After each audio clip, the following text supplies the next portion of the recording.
আসসালামু আলাইকুম প্রিয় ভিউয়ার্স, কেমন আছেন সবাই? আলহামদুলিল্লাহ ভালো আছি। লাইফ ওকে বাই কণা পক্ষ থেকে সবাইকে আমার আন্তরিক ভালোবাসা ও শুভেচ্ছা জানিয়ে আজকের নতুন ভিডিও শুরু করছি। আজ আমি আপনাদের সাথে শেয়ার করছি আমার আরেকটি নতুন ব্লগ। যদি কারো ভালো লেগে থাকে আমার আজকের ব্লগ, অবশ্যই লাইক, কমেন্ট এবং ফ্রেন্ডস ফ্যামিলির সাথে শেয়ার করে সাবস্ক্রাইব করতে ভুলবেন না। তো রান্না হচ্ছে এক ধরনের আর্ট এবং শৌখিনতা। এক একজনের রান্না এক এক ধরনের হয়ে থাকে, এক একজনের হাতের স্বাদ এক এক রকম হয়ে থাকে। হ্যাঁ, একটু আগে যেটা বলেছিলাম, শৌখিনতার সাথে কিন্তু সমস্ত কিছুর স্বাদ বেড়ে যায়।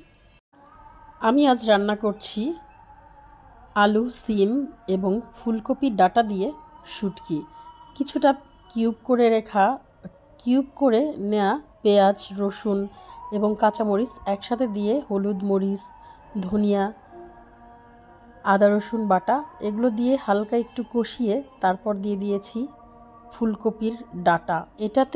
ফুলকপির ডাঁটাতে কিন্তু রয়েছে প্রচুর পরিমাণে আয়রন, যেটা আমাদের শরীর এবং স্বাস্থ্যের জন্য অনেক ভালো। যাদের শরীরে আয়রন ঘাটতি রয়েছে তাদের জন্য কিন্তু এটা অনেক অনেক ভালো একটি খাবার। পুরো শীতেই চাইলেই খাবারটি খেতে পারেন।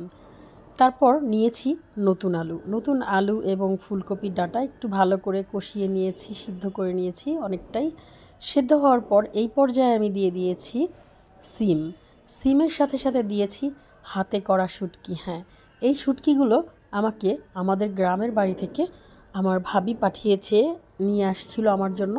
কারণ আমার ভাবি জানে আমি এই শুটকি রান্নাটা অনেক পছন্দ করি এবং এই হাতে করা শুটকিটা আমার অনেক পছন্দের তালিকায় রয়েছে। সো সেটা ভেবেই আমি রান্না করলাম। আর এখানে আমি চুলায় কিছুটা পানি গরম করে নিয়েছিলাম।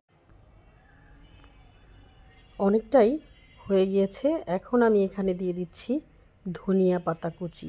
আর শীতের সময় যদি ধনিয়া পাতা কুচি না খাই, তরকারিতে যদি ধনিয়া পাতা না দেওয়া হয়, তাহলে মনে হলো কি যেন মিস হচ্ছে। আমার মতো কার কার প্রিয় ধনিয়া পাতা তরকারির সাথে খেতে ভালো লাগে জানাবেন প্লিজ।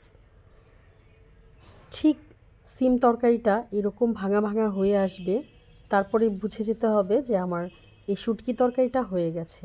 আর সিমের এই তরকারিটা অসাধারণ লাগার আরেকটা বিশেষ কারণ রয়েছে।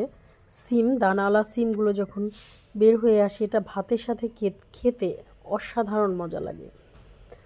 এবং এই রকম তরকারি দিয়ে মনে হয় চেটে পুটে এক প্লেট ভাত সাবার করে ফেলি।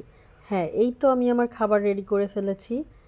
আমি এখন দুপুরবেলায় এই খাবারটি খাচ্ছি, আলহামদুলিল্লাহ।